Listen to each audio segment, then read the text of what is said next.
on this episode of MythBusters. Adam and Jamie have a heavy-hitting movie myth. And it's a man. Stuck between two chubby cops. Well, we gotta get this guy in the car right away. He's got an accident to attend. Could a sandwich suspect Let's do this. survive the mother of all truckin' T-bones? Better than a cup of coffee, isn't it? Wow. Meanwhile, Carrie, Tori, and Grant have the most exhaustive fuel efficiency fable in MythBusters history. Follow us for fuel savings. Learn about hypermiling.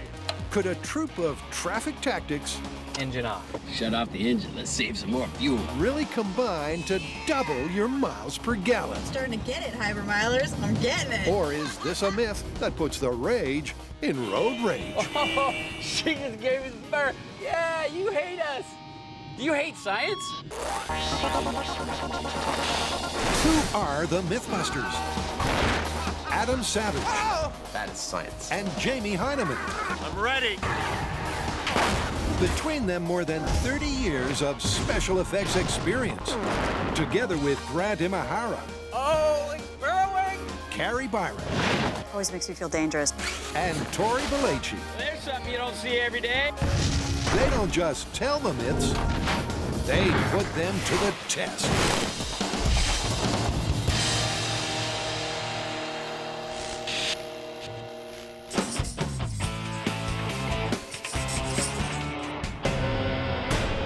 All right, Jamie, I'm gonna paint you a picture and I want you to guess the myth. Are you game? I'm ready. Here goes. It comes from a foreign action movie called Headhunters. You can't shrink a head.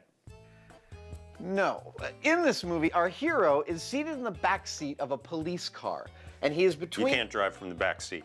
No, let me just get through the story. He is seated between two really big cops, and the bad guy wants to kill him so badly, he takes a truck and he T-bones the cop car at like full speed, except that our hero survives the crash. Because he's protected by the padding provided by the two big guys. Exactly. In a car accident, could you be protected by the people you are sitting between? It's a movie myth that puts the wide in widescreen. Could a set of heavy-set policemen really protect you from a terrifying truck T-bone? Or has this myth got fat chance? So what's the plan? Well, this whole myth is predicated on the idea that you're better off being between two big dudes than you are being alone. I think that means we should see if we can illuminate some of those forces with a scale test. To see if we can collect some relative data. Exactly. This is the exact make and model of the car that gets T-boned in the movie clip that we're replicating. I'm about to mock it up in 1/6 scale so that we can actually see what's going to happen inside that car when we hit it with the truck. Adam's polycarbonate compact car is the first of 4 things the guys need for their small-scale test. All right. There it is. Second is a truck stand-in, and for that, Adam's got wood. Great. He's building a swinging battering ram that should log the perfect T-bone benchmark. The third ingredient is easy. 1 crash test dummy, That's awesome. which just leaves the padded policeman. So my little dude's ready to go into the rig, but I need a couple of big dudes to place on either side of him. What are they going to be made of? Well, humans are basically bags of water, and that's what my big dudes are going to be. I'm not going to use straight water balloons, though, because I don't want them to break, and I'd like them to be kind of barrel-shaped. So I'm going to sew out of some really nice leather. I love the smell of leather. That sounds creepier than I meant it to sound. A pair of leather cylinders to house my water balloons in. That should give us a really good picture of what it's like to bounce around between a couple of big dudes. Dude number 2. With all the players primed, it's time to swing for science. We're gonna smash our miniature car twice. Once with a dummy in it by himself, and once with him padded by these 2 water balloons. Now we've got a sensor in here which will record the difference between those 2 impacts.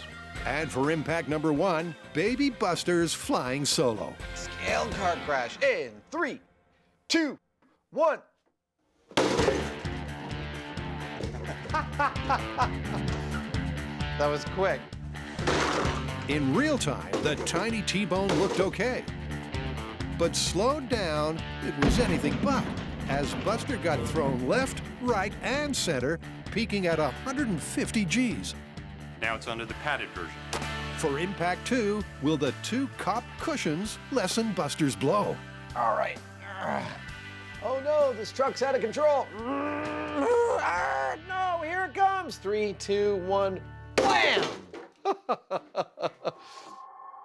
I'll bet that was different. I'll bet it was too.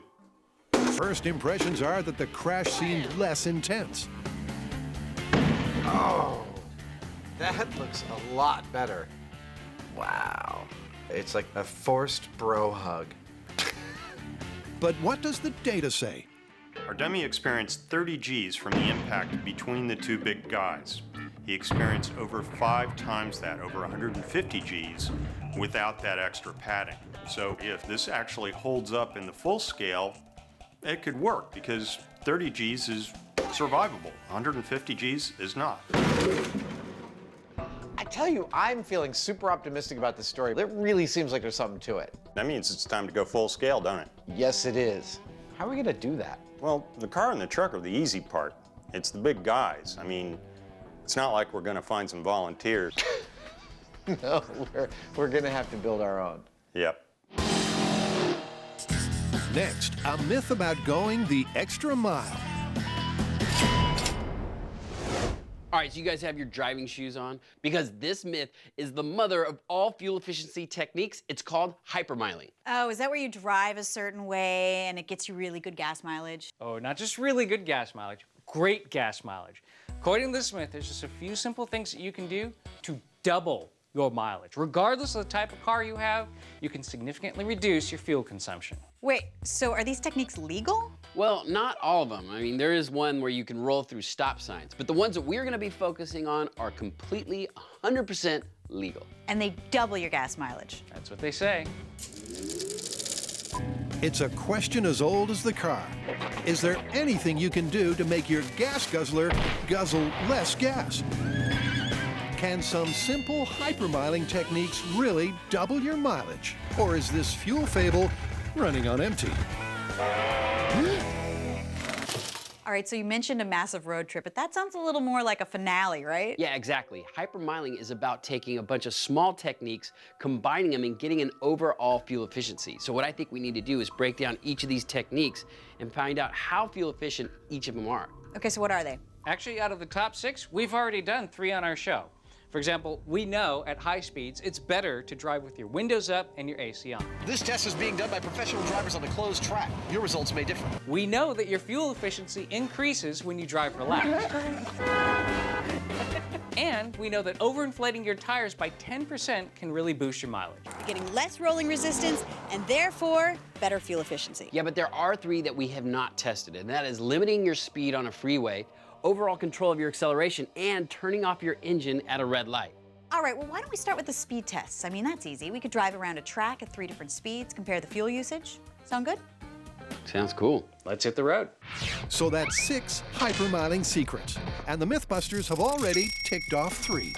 However, before they put them all together, they need to test the rest, starting with limiting speed. But rather than hitting the highway, We are gonna save so much fuel. In your face, global warming.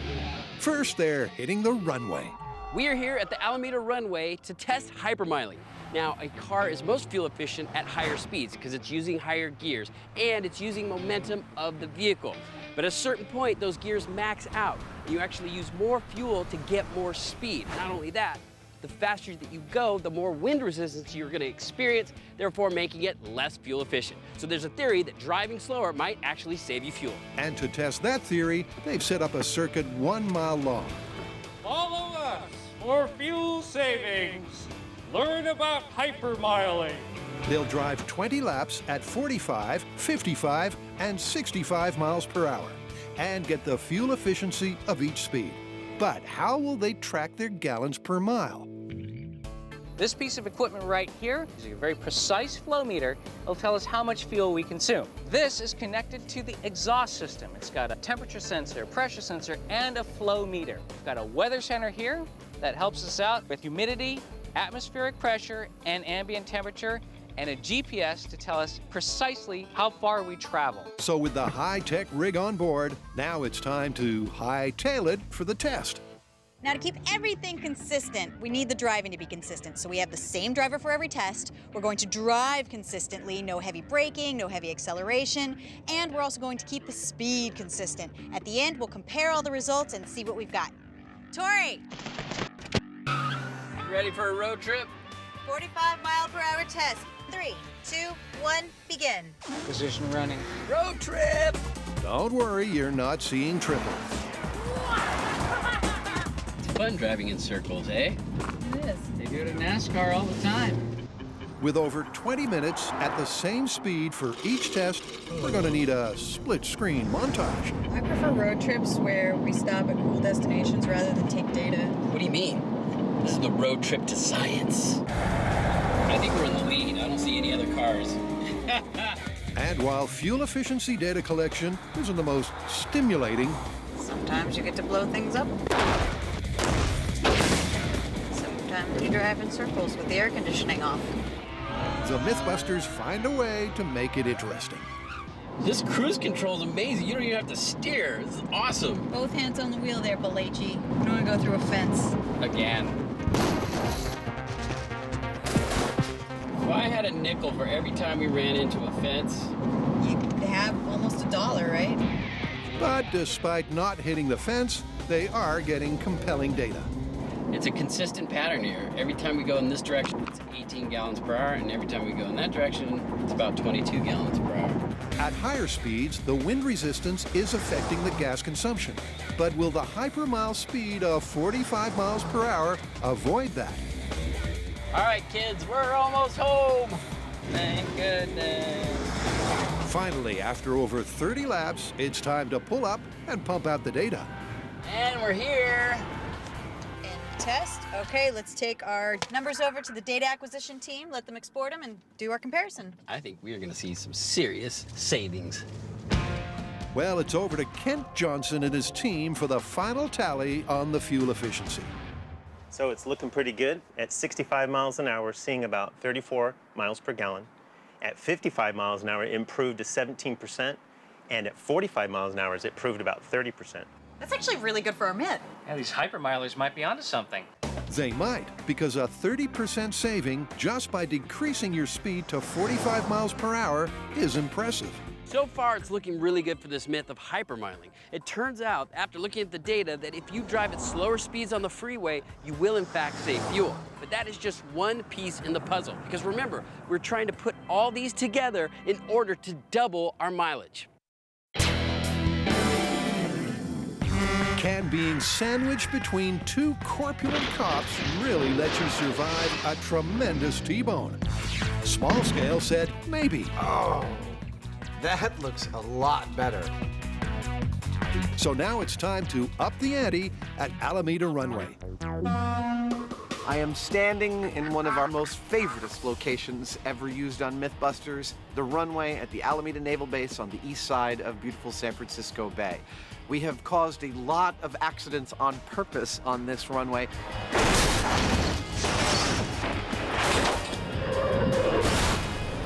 That's cool! But today, instead of remote controlling the vehicles or pulling them with cables, Jamie and I will be driving this baby right here. Oh yeah, it's on. Yep, for Full Scale, the MythBusters will literally be putting their lives on the line for science. That ought to do. So first up, they need some driving 101. This truck is an older truck and it's a little worse for wear. So with that in mind, we brought in an expert to make sure that we know how to operate it properly for our test. All right, here we go. Yep, they need a big rig pro for a truckload of instruction. Howdy. Josh, Because it turns out trucking ain't as easy as you'd think.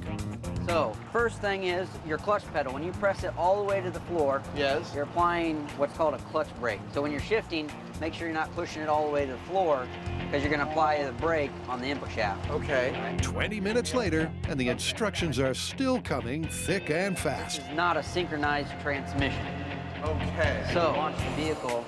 You can float shift it from first, second. You don't want to switch this button while you're in this neutral. No? No. Okay. But eventually, Adam's all set. Oh, driving big things! And although he starts with the mantra that if you can't find it, grind it, he soon gets the hang of things. Meanwhile, Jamie, also a first-time trucker, struggles to get in. But once seated, he drives it like a pro from the start.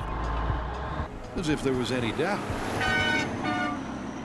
That's one big rig and two truckers raring to go. So now to put the car before the horsepower. Allow me to introduce you to the car we will be smashing today. It's not only the same make and model as the car in the clip we're attempting to replicate, it also has a special significance to me. Here, take a look at this picture. That's me at 25 years old, 20 years ago, and that is my first car. Yes, this is the same make and model as my first car. Now, you may be wondering why a 25-year-old would want a station wagon as their first car. Well, I knew I would be hauling stuff around. You could fit a 4x8 sheet of plywood in the back of this thing. And I also knew I did not want a pickup truck because I hate helping people move. That's why this was the perfect solution for me. Once the car's all lined up, the final ingredient for test one is the passenger. This is our human analog. It's called a syndaver. And it has individual muscles, bones, and organs just like a human. Now, it will be our crash test dummy for this test, and we're going to x-ray it first to make sure all its parts are intact. Immediately after the accident, our dummy will be x-rayed again and examined by friend of MythBusters, orthopedic surgeon Noah Weiss. And we'll see just what kind of injuries our dummy sustained. And with Blue Buster fighting fit, Yep, it's all good. it's time for him to assume the position. Come on, we gotta get this guy in the car right away. He's got an accident to attend. Oh. Children. Now, in the movie, our hero was seated in the back seat of a car just like this between two large policemen, and we will do that crash.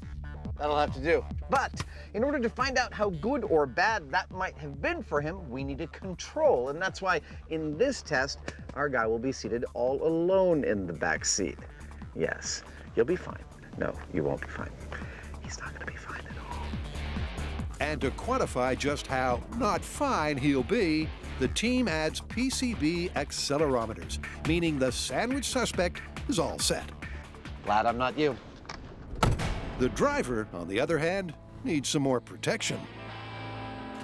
All right, so are you ready for this? Ready as ever. Are you kind of looking forward to it, aren't you? Yeah.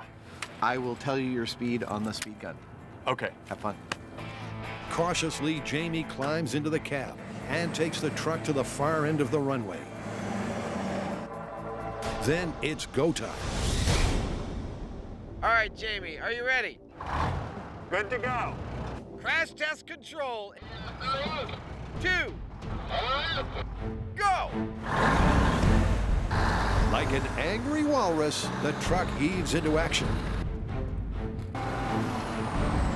Accelerating to the 50 miles an hour of the movie.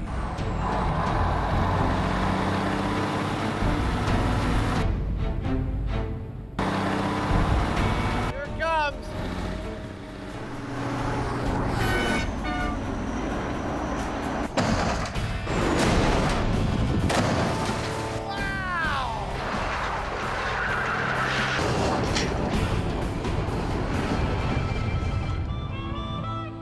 That was amazing. That was one hell of a thud. Talk about crash. Bang. Boom.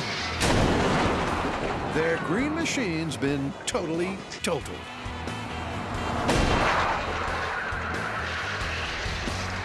Well, that'll wake you up.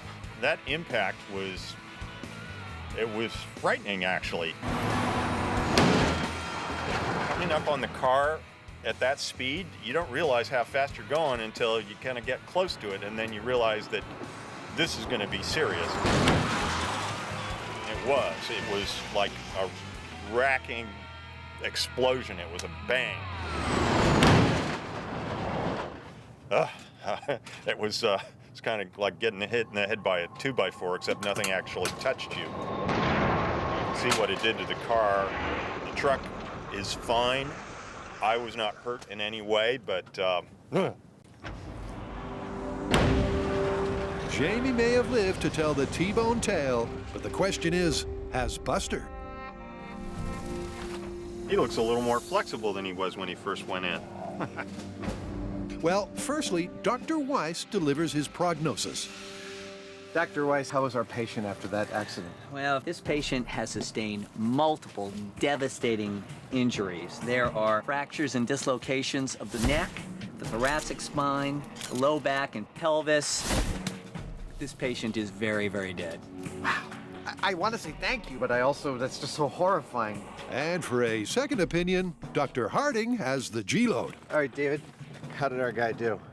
The chest saw 540 Gs. Ow! And his head saw 620. That's dead. Deader than a doornail. Yep, because that's over 6 times the survivable threshold. The difference between this kind of crash and what happens between a couple of cars when they hit on the highway is that the truck here is a brute. And the numbers bear that out. We got enormous figures on the G loads. The big question here is what happens when we put our dummy between a couple of fat guys. Will he survive then? Looking at this kind of damage, it'll be really something if he does.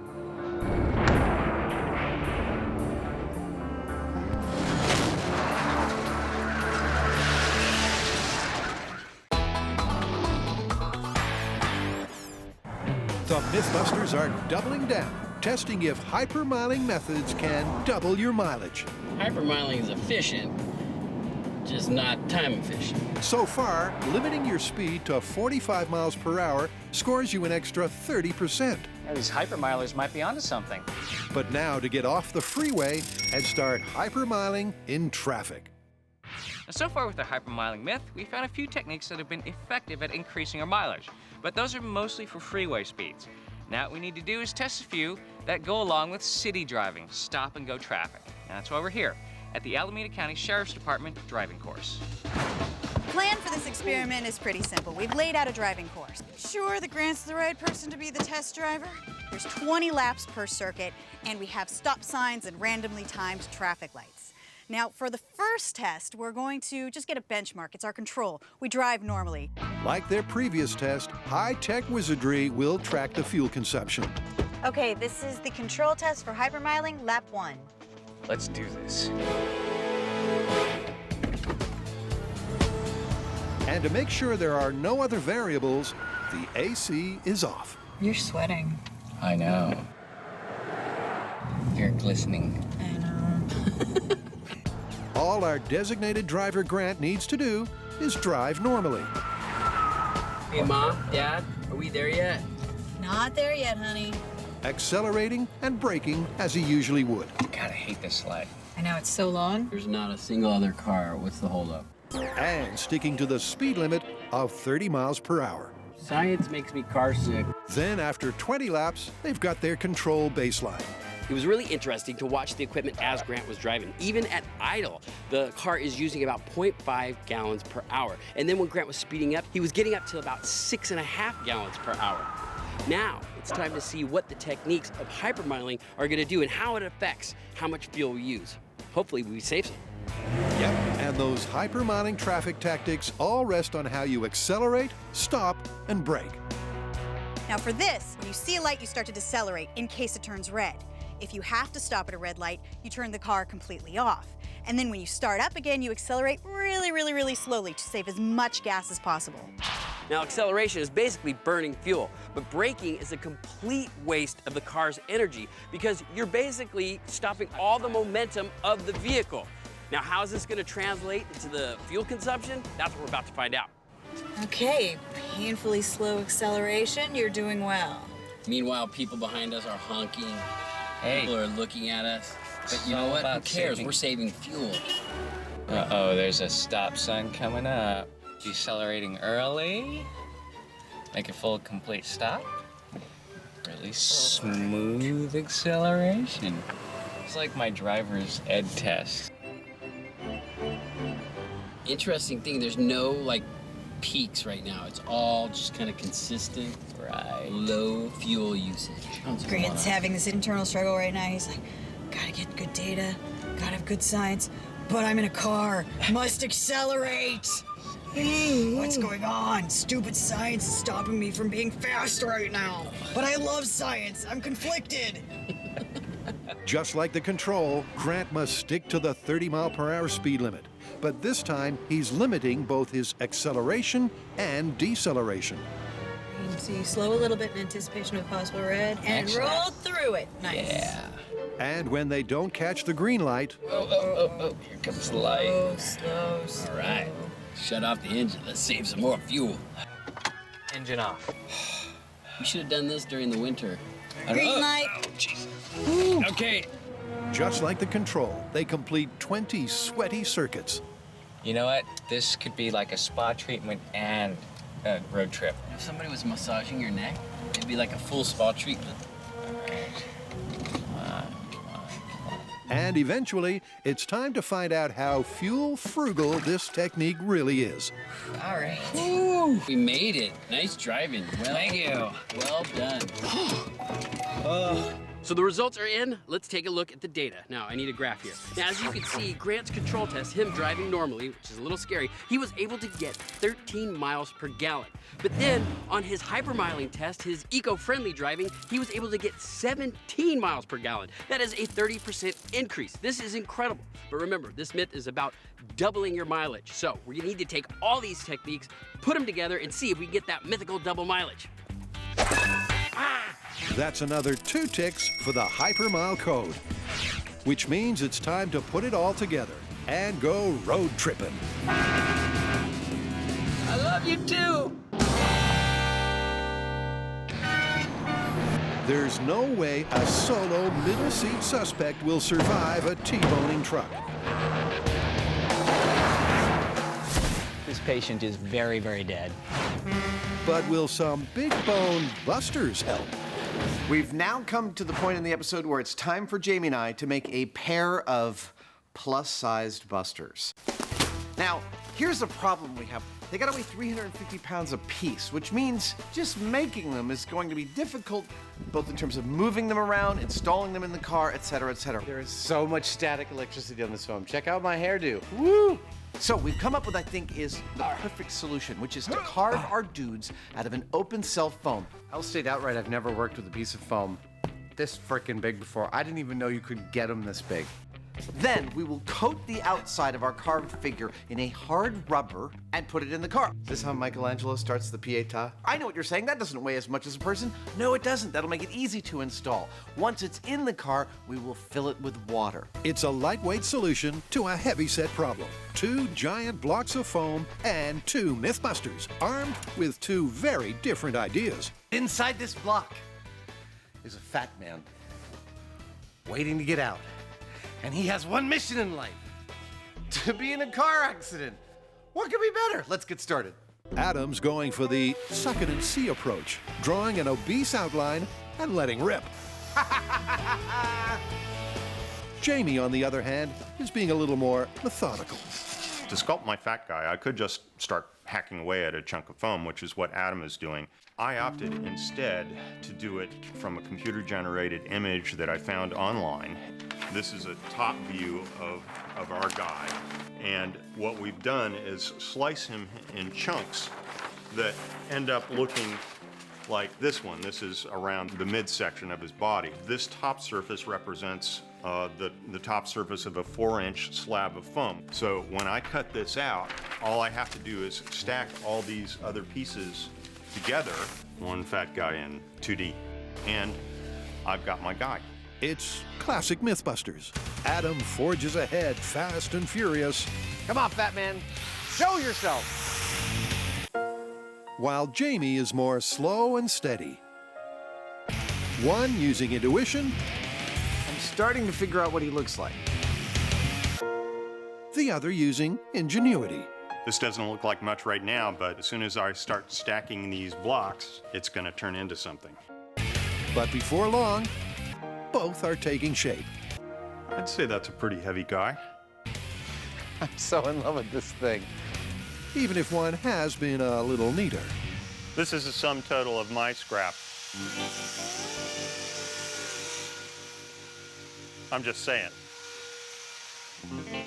In case you were wondering, and I knew you were, yes, this is exactly the kind of mess I made as a child. Next, Jamie moves on to adding a plumbing system That's how we're going to get the water in. so that his foam figure can become big bone. There we go. He's plumbed and he's got a skeleton. Now all I have to do is make him look real. Meanwhile, Adam's got a problem. His chubby chum is just too big. Tell you what, Santa, I do know what I would like for Christmas. I would like you to lose a few pounds, just a few. He's a giant, and I don't think he'll fit in the car, so I'm gonna take about 6 inches right out of his center chest here. Luckily, a few nip and tucks later, Much better. and Adam's dummy's ready for its own plumbing parts. Nice. Yeah, isn't that cool? That just leaves two things. And it's a man. First, a split-screen time-lapse with a full-figured foam is finessed. Man, they look fantastic. And second, a leak-free rubber skin. One coat down, he is almost done. That'll let their chunky creations hold water. Over the past 10 years, we've done hundreds of experiments with 44 different busters and buster analogs.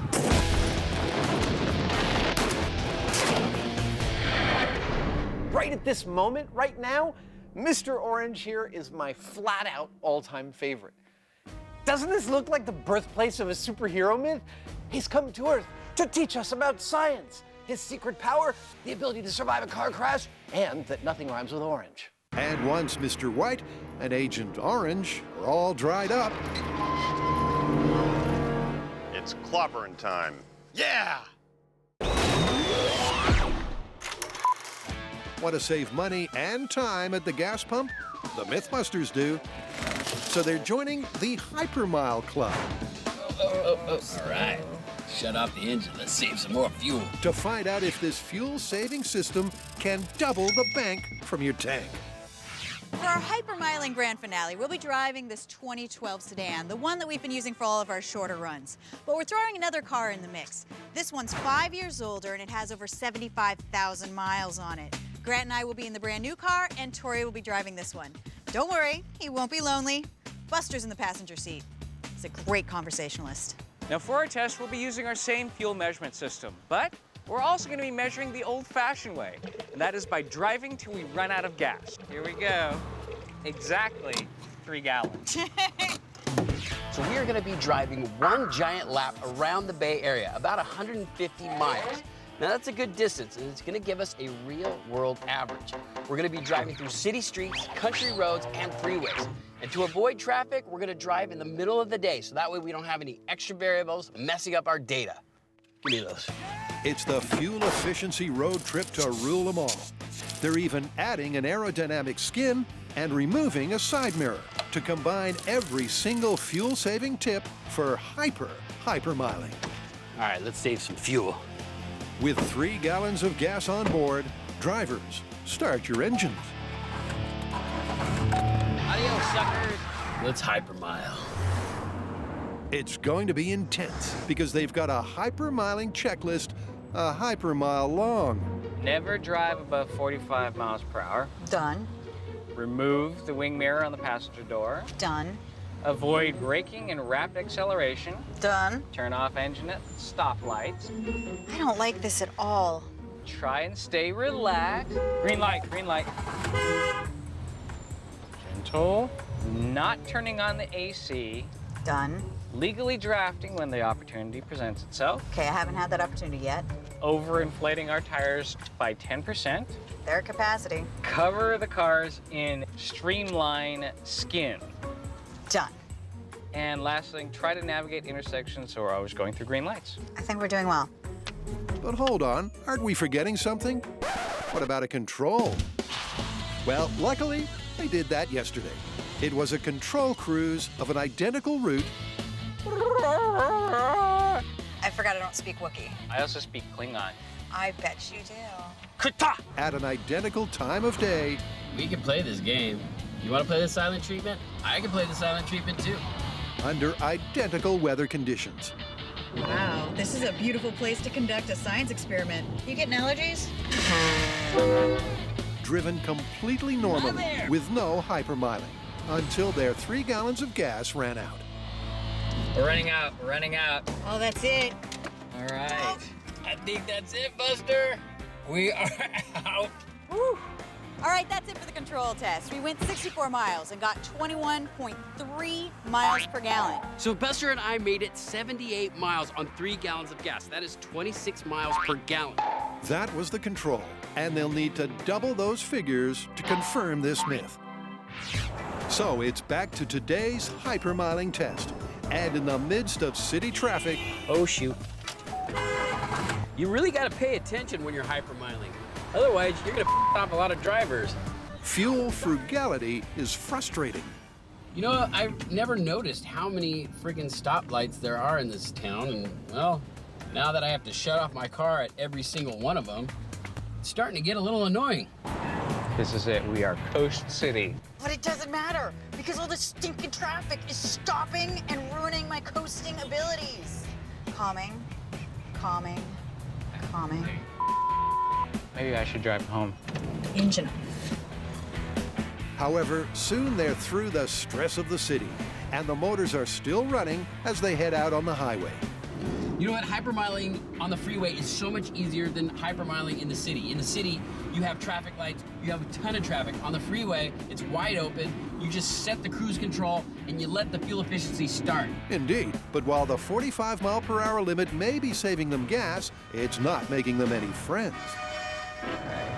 Oh, is that us causing all that traffic? Oops. Oh, she just gave me the fur. Yeah, you hate us. You hate science? What, you don't like science? But while their disciplined driving has other drivers road raging, they are making savings. We are at, let's see, our mileage is 31315. Okay, so that is 12 miles past our mark. Really? Yeah. Wow. 52 to go. Okay, whether it's confirmed or not, I'm sort of impressed already. You feel that, Buster? You know what that is? That's fuel efficiency right there, my friend. At the 80-mile mark, they've reached the scenic route and topped their control mileage.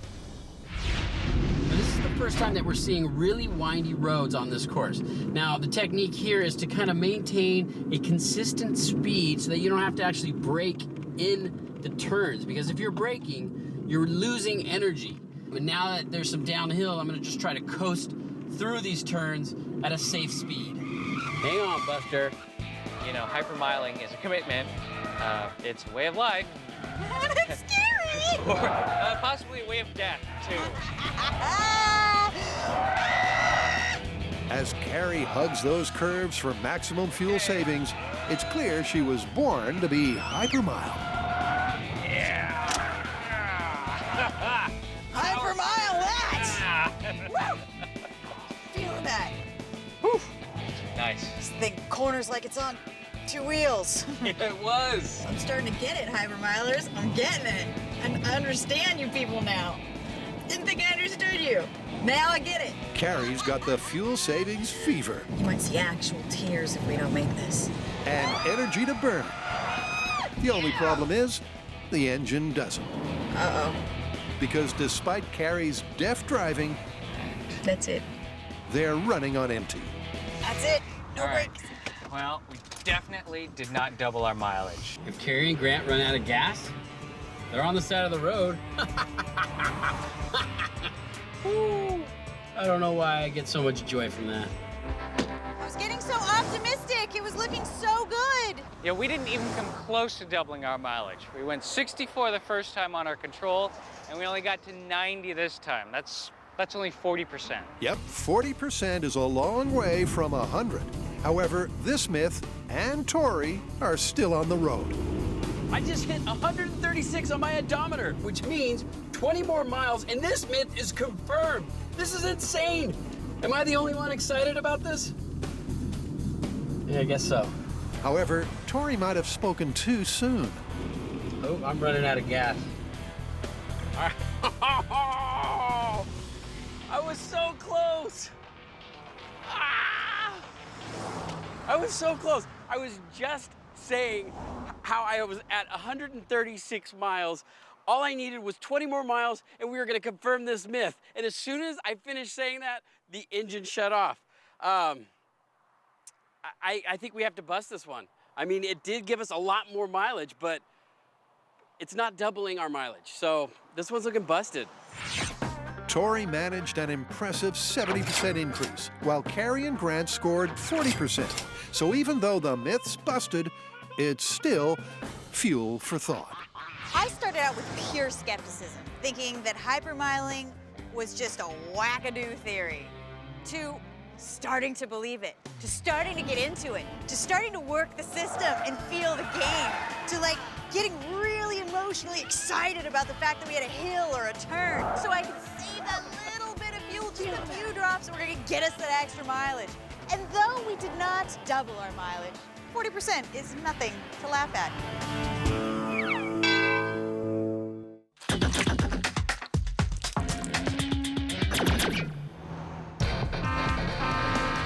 Welcome back. We've been testing the story that if you're in the backseat of a car that gets T-boned by a truck, like this one, you're better off being sandwiched between two big dudes. So, to test this, we did a control in which we put our crash test dummy in the back seat with nothing around him, and we hit him with this very truck. Things didn't fare so well for him. He died. This patient is very, very dead. Now we're gonna sit him in the back seat of a new car between two big dudes, and we're gonna hit him with this truck again. Yep, with two portly passengers, this is going to be one supersized finale. Are you ready? We're all ready. Excellent. Like the control, a brand new Sindaver takes a backseat. Come on, buddy. We'll get him in here if it's the last thing he ever does. Oh, wait, it is the last thing he ever does. And once he's sitting pretty in the middle, Excellent. it's time to call the cops. He's terrifying. Remember, right now their chubby creations Time for your accident, little buddy. are lightweights, tipping the scales at a mere 12 pounds each. That's it. I got it. But all that's about to change. All right, buddy. Let's get you up to weight. To get our cops to the required mass and consistency of an obese person, we're simply going to fill them up with water. Oh, it's working beautifully. 1 gallon, that's 8 pounds. We got a bunch to go. Now, based on their overall volume, each guy will weigh about 350 pounds when they're full, It's starting to get denser. which is right in the ballpark we need. All right. Dude is full of water and up to weight. Now it's up to Jamie. And once Mr. White's also piled on the pounds, That's a big dude. cop number 2, like the experiment, is good to go. I don't think there's any question here if the prisoner is going to do better with these guys around him than he would by himself. He will. Padding is good. It works. That's why they put airbags in cars. The only real question here is whether he will actually survive. Is the padding enough to do that? I really don't know. Time to suit up.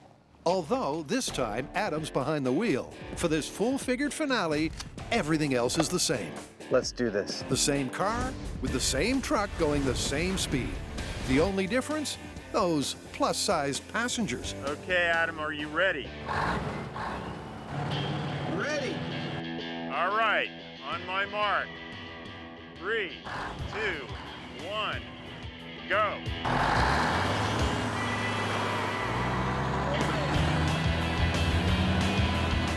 37 miles per hour. 45. 48.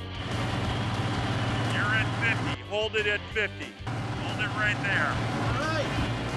Here we go.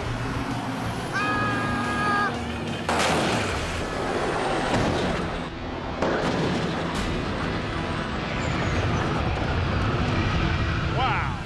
Oh my gosh. That's just Woo!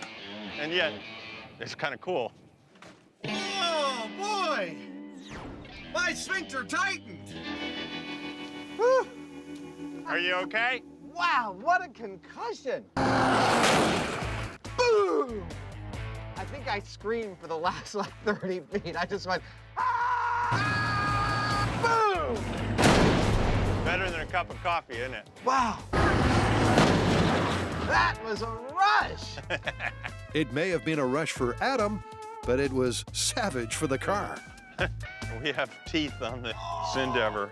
That is awful. He's smiling. He liked it. And if this hit looks bad from the outside, Man. inside the car, it's a disaster. His head came off. Well, his head's come off. That's not a good sign. No, I mean, his head's, like, come clean off. It's like not attached to his body.